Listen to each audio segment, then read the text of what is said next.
Hey, so the trailer for the new Supergirl movie just released. I was so excited for this film. The same week this was announced, I read the comic Supergirl Woman of Tomorrow by Tom King, and I fell in love. I really didn't see the appeal of Supergirl beforehand, so when James Gunn decided to add it to the slate of the DCU, I was curious. But after reading it, I got it. And to hear Tom King was actively involved in the development of the movie made it even better. And honestly, that initial spark of curiosity turned into full-blown excitement. Something just clicked when reading King's story. It reframed Supergirl from a character who often felt like an afterthought into someone with emotional depth, trauma, agency, and a point of view entirely her own. Before this, she was mostly portrayed as Superman's optimistic cousin, but Woman of Tomorrow revealed a hero shaped as much by anger and grief as by hope. It's a narrative that gives her her own mythology, one that stands confidently beside, not beneath, Superman's. Written by Anna Nagata, someone who before this had no writing experience besides a short called We Win, and based on the comic by Tom King, follows an alien girl named Ruthie, who, in the wake of her father being killed, calls upon Supergirl to help hunt down his killer, named Creme of the Yellow Hills. The story is incredibly heartfelt, with a character study of Supergirl and who she is, as well as challenges what she believes. I loved the book. And the beauty of it is that it doesn't just tell you who Supergirl is, it forces her into situations where her values are questioned, twisted, or pushed to their limits. Ruthie's narration paints Kara as larger-than-life, almost mythic, while the actual story reveals how flawed, tired, and complicated she really is. That contrast is part of what makes the comic so special. It confronts Kara's darker edges while still affirming the goodness at her core. It's the kind of story that sticks with you long after you've finished, because it's not just about the quest, it's about what the journey reveals.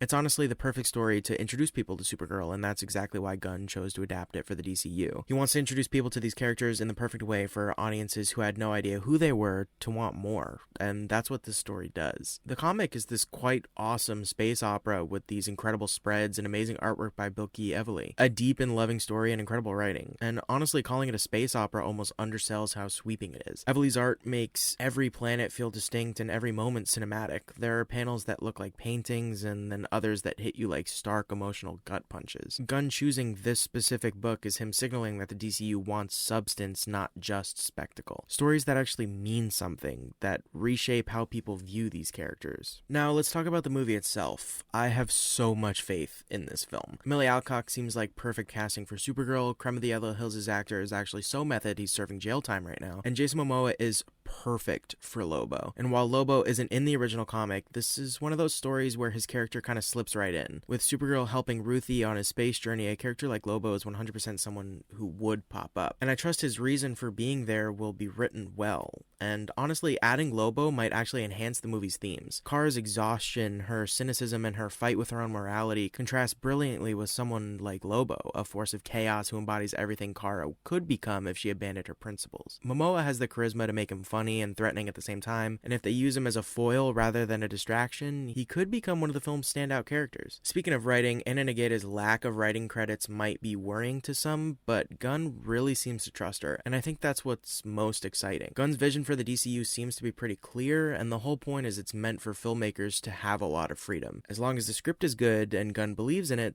they'll make the movie. Gunn seems to believe so much in Anna that she's supposedly the writer for the DCU's Teen Titans as well as the Wonder Woman film. I think if Supergirl is good, we have a lot to look forward to with Wonder Woman and Teen Titans. And that trust matters because Gunn isn't someone who blindly hands off important projects. If he's positioning Nagata as one of the central creative voices of the DCU, it means her approach to character dialogue and thematic storytelling goes along with the tone that he wants the entire universe to have. Something bold, emotional, and unapologetically character-driven. If Supergirl lands, Nagata could become what the Russo brothers or Marcus and McFeely became to the MCU.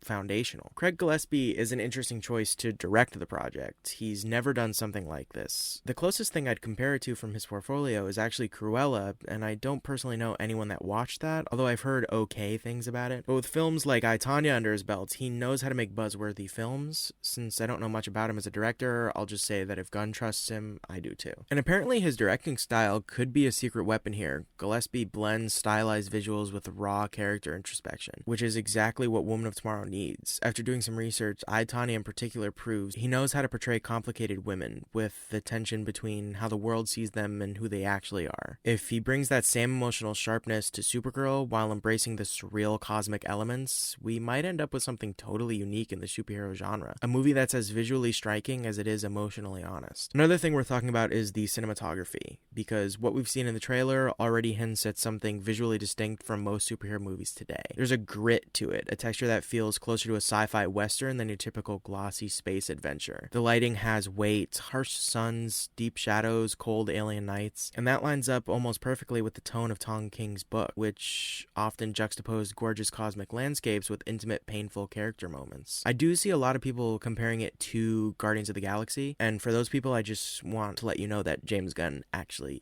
didn't write or direct this, so that really has nothing to do with him. He's just a producer. Just because it looks similar to Guardians doesn't mean it's automatically linked to James Gunn as a filmmaker. The camera work also feels more grounded than one might expect from a story set in space. There are a handful of shots, long emotionally charged close-ups, and then massive sweeping wide shots that make Kara feel small. Something the comic constantly played with. Superhero films often default to digital sameness, but this looks handcrafted. The world feels real. The planets have personality. Even the fight sequences seem to prioritize physicality and clarity over CGI noise. If the whole movie maintains that balance, raw, naturalistic character cinematography mixed with stylized cosmic vistas, it could easily end up being one of the most visually memorable DC films ever made. And with the massive success of Gunn's Superman movie, the timing for Supergirl couldn't be better. Gunn's Superman established not only the tone of the DCU, but also the emotional groundwork for Kryptonians in this universe. It reminded audiences why Superman works. Not because he's perfect, but because he chooses to be good in a world that constantly tests him. Supergirl now gets to build on that foundation, but from a completely different emotional angle. If Superman is the hopeful beacon, Supergirl can be the character who carries the scars. Kara even says this in the trailer. Where Clark was raised on Earth with love, Kara remembers Krypton. She remembers the destruction. She remembers losing everything. There's a rawness and a pain there that the DCU hasn't explored yet. And now that audiences have already bought into the universe, they're ready to experience that contrast. The success of Superman means general audiences trust the new DCU vision that gives Supergirl permission to be weirder, darker, more introspective, and more experimental. It no longer has to convince people to care, they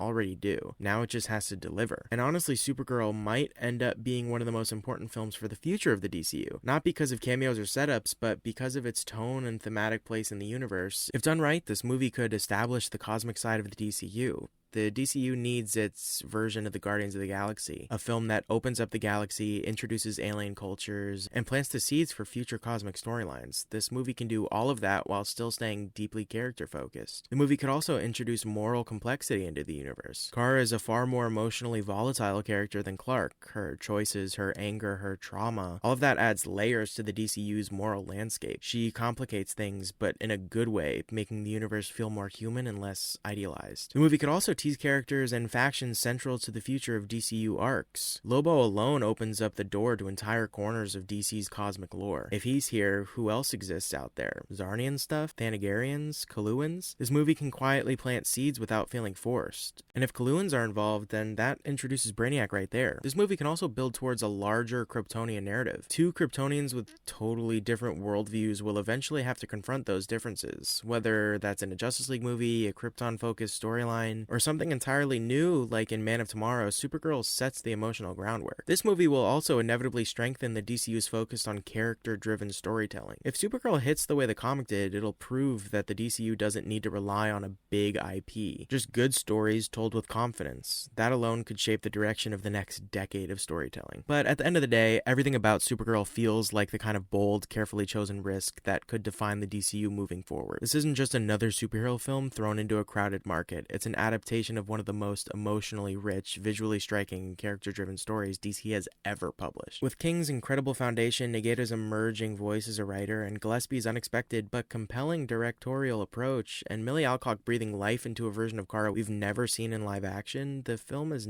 every ingredient to be something truly special. The cinematography promises a unique, bold blend of intimate realism and cosmic wonder, grounding Kara's personal pain against the vastness of the universe she's forced to navigate. The success of of Superman has already established trust in Gunn's vision for the DCU, paving the way for Supergirl to dive deeper into the emotional and moral complexities of Kryptonian storytelling. And beyond all that, this film has the potential to expand the cosmic side of the DCU, introduce new moral dimensions to the universe, and shape the narrative direction for years to come. Ultimately, if Supergirl captures even a fraction of what made the comics so powerful, it won't just be a great film, it'll be a defining statement about what the DCU is capable of. A promise that these characters are in good hands, that the universe has a real vision behind it, and that stories driven by depth, emotion, and craft are the new standard for superhero films. If this movie lands the way it looks like it could, then the future of the DCU won't just be bright, it'll be extraordinary. Thank you guys so much for watching. Please like and subscribe if you liked the video. I do have more videos coming soon, so please stay tuned for those. And yeah, I'll see you guys in the next one. Thanks.